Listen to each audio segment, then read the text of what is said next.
with us on NewsX World. With that, I would like to thank him for joining us and sharing that insight. Now we move on to our next news. Senior Pentagon officials led by U.S. Army Secretary Dan Driscoll has arrived in Kyiv to discuss efforts to end the war in Ukraine.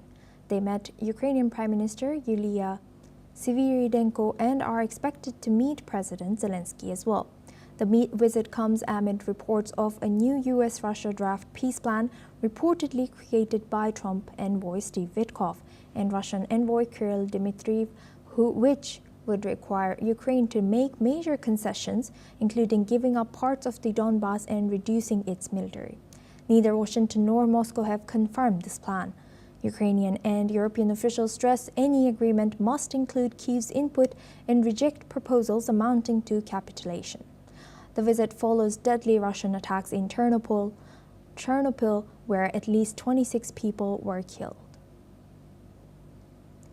Now, for this discussion, we welcome Alison Mutler. She's a former AP Bureau Chief, joins us live from Bucharest, Romania. Thank you very much, Alison, for joining us again.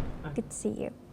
Now, Alison, looking at this, what are the political implications of this alleged U.S. Pentagon, not alleged, but U.S. Pentagon officials' visit to Kyiv for Ukraine's sovereignty and the broader U.S.-Russia relations? As we know that just the alleged report show that Russia, U.S.-backed peace plan requires Ukraine to cede territory. How do you think this affects the talks right now? Well, we've had leaks of the report. They're deliberate leaks. It's a 28-point report. As you said, it requires major territory concessions by Ukraine, even by areas that Ukraine still controls.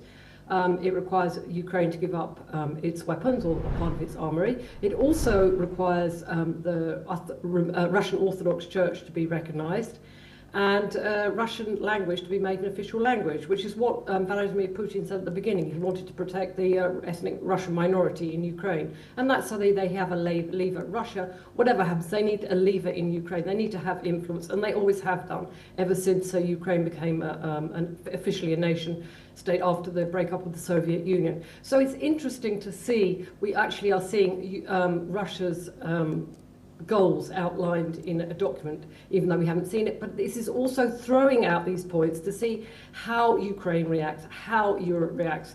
Now, from what we've seen, the peace plan is very heavily in favor of Russia, and it's very unlikely that Ukraine and Europe would agree to it.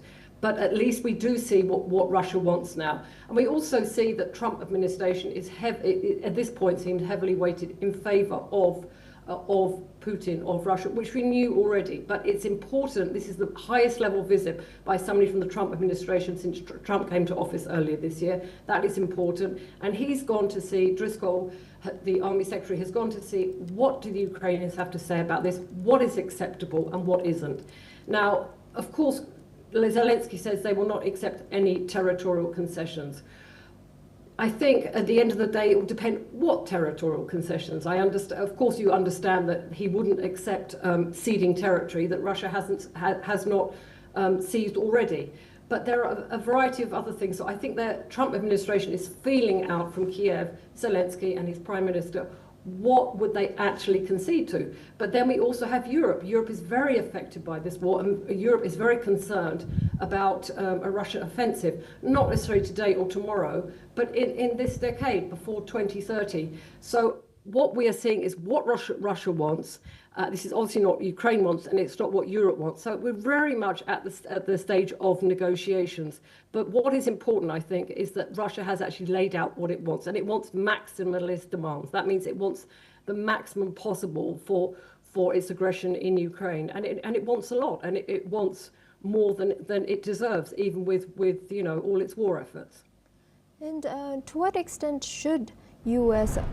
influence peace negotiations versus allowing Ukraine to independently determine concessions in this case? As you also mentioned that Russia is asking for more than it's right or it deserves, and not deserves, maybe that's not the right word, but that's not the word. Yeah, sorry. And how do you think it's more than it militarily gained? Yes, it's made military efforts. It has made some gains, but it's asking for much more than it gained on the battlefield. Yes, 100%. That's what I mean.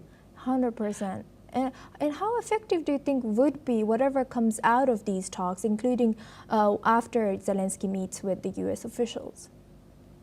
I think it's very important because obviously what we hear publicly that Ukraine will never agree to any concessions. Well, Crimea is a case. I mean, it's unclear whether Ukraine will ever get that back. I can't say. But there are obviously what Ukraine and Russia say publicly and what they say privately, which won't necessarily be made public. But it's very clear. We know that Donald Trump, his administration, wants an end to this war. He wants to claim victory for the person who's been able to bring peace to the worst conflict we've had in Europe since the Second World War. So that's important to him.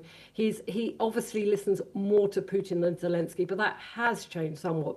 But you can't come to a peace agreement unless you have both sides agreeing.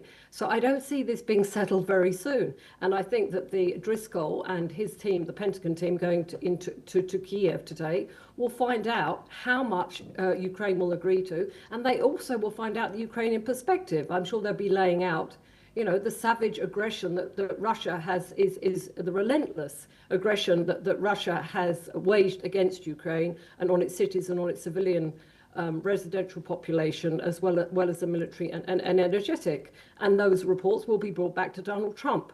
But at the end of the day, Donald Trump does want a peace deal. I think Ukraine probably wants a peace deal, but not on any terms.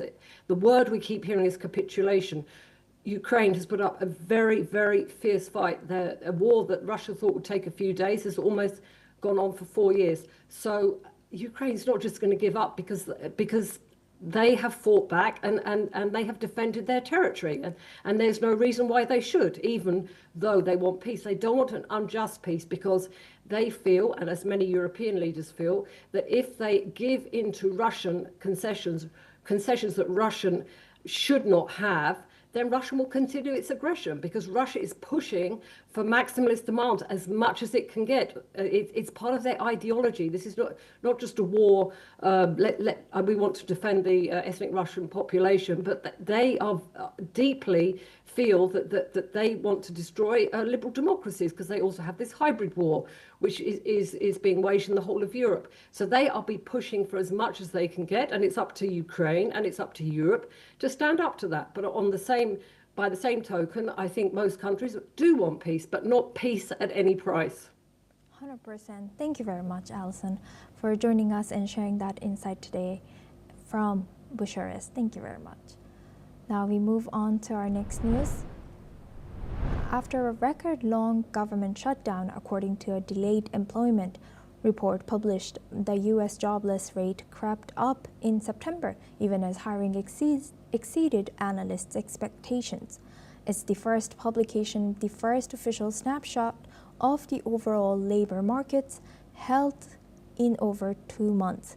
The world's biggest economy added 119,000 jobs in the month, up from August, but the unemployment rate edged up from 4.3% to 4.4% as per the Labor Department. Nonetheless, the report will have implications for the Federal Reserve, where policymakers are deciding whether to make a third consecutive interest rate cut this year at their next policy meeting in December. The Labor Department report has also showed that the employment situation was gloomier than originally estimated in August, with the economy losing 4,000 jobs instead of logging gains.